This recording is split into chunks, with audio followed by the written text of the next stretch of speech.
যে কোনো নির্বাচিত সরকার অনির্বাচিত সরকারের চেয়ে কার্যকর, এমন মন্তব্য করেছেন বিএনপি মহাসচিব মির্জা ফখরুল ইসলাম আলমগীর। দুপুরে জাতীয় প্রেস ক্লাবে আলোচনা সভায় তিনি বলেন, অতি বিপ্লবের মানসিকতায় নৈরাজ্য সৃষ্টি করা যাবে না।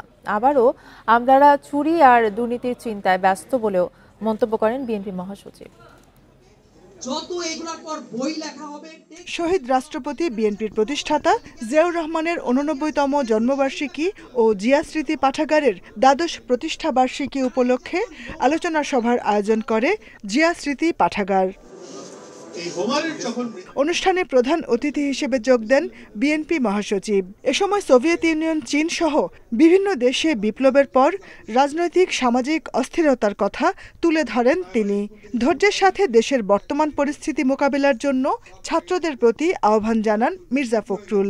একটা কথা মনে রাখতে হবে সবসময়, যে হঠকারিতা করা যাবে না।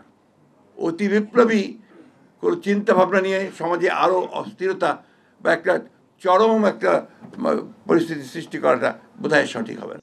নির্বাচিত সরকারের পক্ষেই কেবল বর্তমান পরিস্থিতি ও সংকট সমাধান সম্ভব বলে মন্তব্য করেন বিএনপি মহাসচিব।